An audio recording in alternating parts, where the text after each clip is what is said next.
আসসালামু আলাইকুম প্রিয় বন্ধুরা,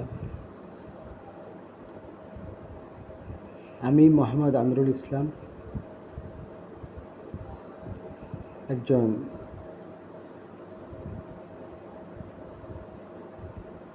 কবি ও লেখক।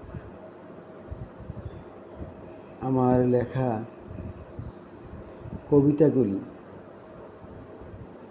সচরাচর আমার ইউটিউব চ্যানেল কাব্যকথন আমিরুল এই নামে চ্যানেলটিতে পোস্ট করে থাকি নিয়মিত। বন্ধুরা, চ্যানেলটি সাবস্ক্রাইব করে আমার লেখাগুলি শেয়ারের মাধ্যমে প্রসার ও প্রচার করে নিজেকে সার্বজনীন উপস্থাপনের জন্য সহায়তা করবে। লেখাগুলি নানাবিধ আঙ্গিকে লিখে থাকি। আমি কবিতাগুলি মানবতার যেখানে সাম্যের অধিকার বিনষ্ট হয়, অসহায় মানুষ যারা অর্থবিত্তে নিম্ন আয়ের মানুষ তাদেরকে নিয়ে লিখি, এবং অসংখ্য কবিতা আছে যেগুলা প্রেম বিনোদনের জন্য লেখা হয়। ছোটদের জন্য ছড়া আছে, এবং বেশিরভাগ কবিতা আছে যে কবিতাগুলি আত্মমানবতায় জাগ্রত করার জন্য অন্ধ বিবেককে সাড়া দিয়ে ডেকে থাকি। সারা পৃথিবীতে এক শ্রেণীর জাতি আছে যারা হিংসা, বিদ্বেষ, আক্রোশ করে, যুদ্ধ বিগ্রহ করে একটা স্বাধীন সার্বভৌমত্বকে বিনষ্ট করতে চিন্তাবোধ করে না। সেই সব ঘৃণ্য জাতিদেরকে নিয়ে লেখা আমার অসংখ্য কবিতা রয়েছে, যেগুলি আমি আবৃত্তির মাধ্যমে প্রকাশ করে থাকি। এবং আন্তর্জাতিক পরিমণ্ডলে অসংখ্য প্রায় 100-র অধিক সাহিত্য সংগঠনের সাথে আমি জড়িত। আমার নিয়মিত সমস্ত লেখাগুলি সারা পৃথিবীর মানুষের দৃষ্টিগোচর হয়, ভাষান্তরিত হয়। বন্ধুরা, এরই মাঝে বেশ কিছু সাহিত্য প্রতিষ্ঠান থেকে আমি মানবতার কবি হিসাবে, অর্থাৎ পিস কিপার হিসাবে পরিচিতি লাভ করেছি অসংখ্য ভার্চুয়াল সার্টিফিকেট, অসংখ্য ambassador of the earth of peace. একটা প্রতিষ্ঠান থেকে অনারেবল ডক্টরেট ডিগ্রি অর্জন করেছি এই মানবিক কবিতা লেখালেখির মাধ্যমে।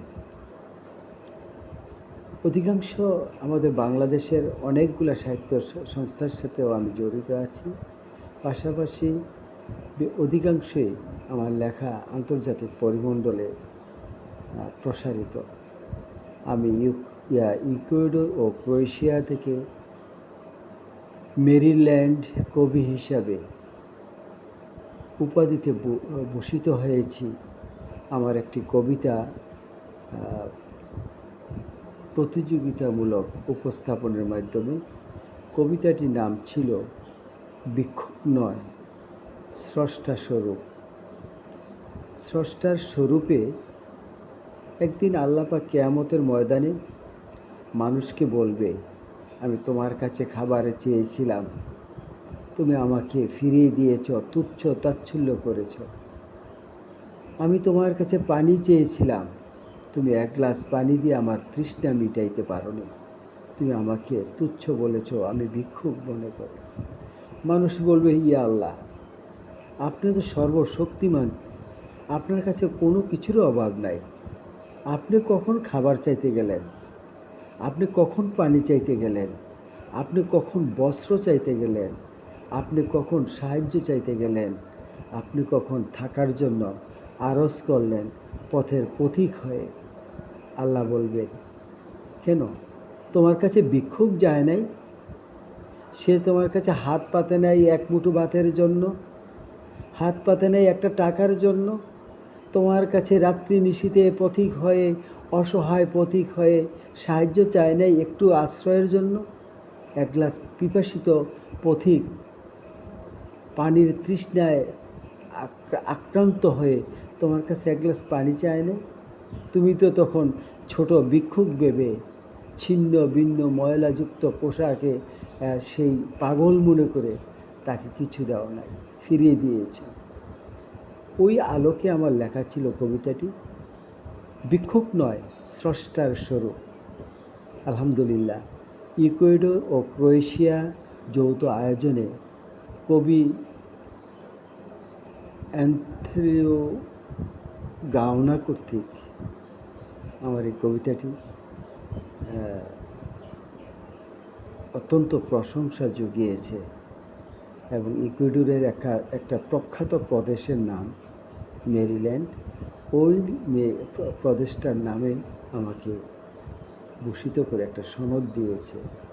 আলহামদুলিল্লাহ, মহান আল্লাহ পাকের কাছে অশেষ কৃতজ্ঞ। বন্ধুরা,